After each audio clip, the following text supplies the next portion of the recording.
Well, welcome to the last video, 9 of 9, looking at the political frame. And what we're going to do during this particular video is look at organizations as political agents, but also acting within a ecosystem and those changes. And so we'll actually look at two. We'll start by looking at Walmart. We'll move into then looking at higher education and some of the challenges there, and then we'll come back to Walmart and look at its relationship with Procter & Gamble. So let's start off with Walmart.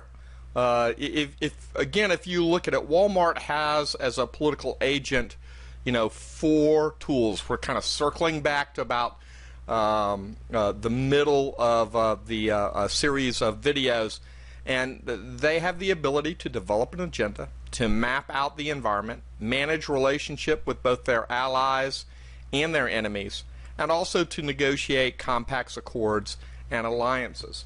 And they've been very successful in being able to go back and to work these relationships to create, manage, and involve really an incredibly powerful business ecosystem.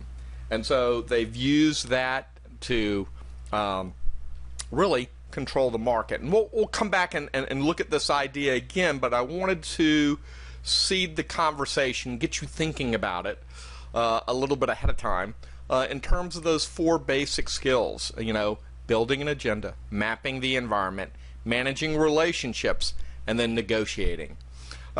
Let's shift for a second and look at the public policy ecosystem that organizations are operating in. In this case, let's look at public schools. And let's look at let's look at perhaps K through 12. So you've got politicians involved, you've got parents involved, you've got administrators involved, you've got teachers involved. And while there is a central goal of education, there are lots of different ways to do that. There are vouchers and charter schools and No Child Left Behind and public schools and private schools, all advocating within this ecosystem for one approach or another, all with different perspectives. And thus, it's not surprising that it's hard to build consensus. It's hard to advance an agenda within this. It's at some points, facts don't matter. They just don't matter in these arguments because the arguments become either so convoluted or the partisans become so partisan that they're not willing to listen to other perspectives and other points of view. And it's just a very, very complex policy system.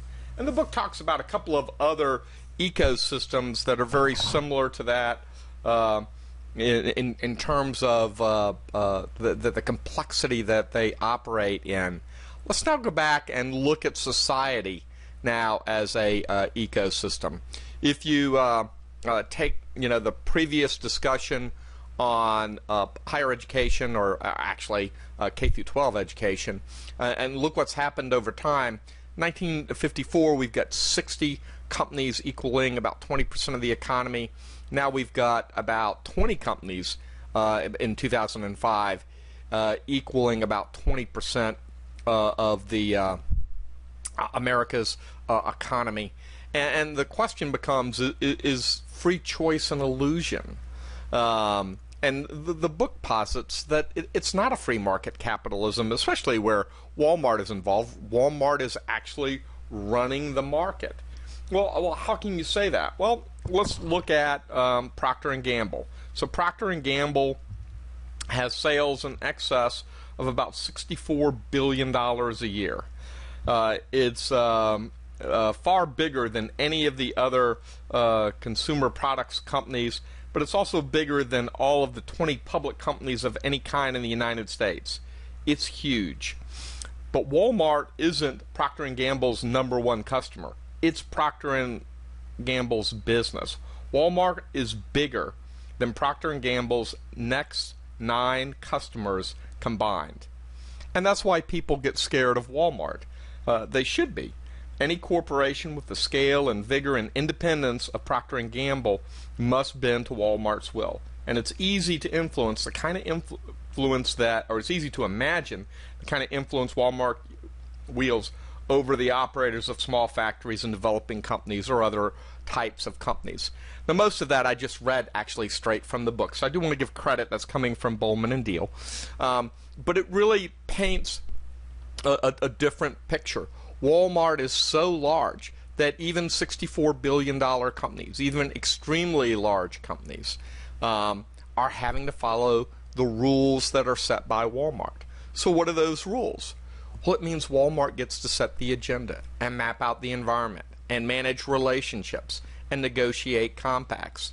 And trust, most companies don't want to be an enemy of Walmart. They want to be an ally. They have to play within that set of rules. And that's what leads to, if you will, this illusion of free choice. Do we have free choice? Sure we do. But when you get companies that big, it becomes problematic because of the scale. And we're seeing more and more of this in other aspects of our culture and in our society. Well, guess what? That brings us to the end of the discussion of the political frame. Hope you've enjoyed it. We've really covered a lot of material over these 9 videos. Next video, we'll start looking at the symbolic frame. So study hard, and I'll look forward to seeing you in the next video.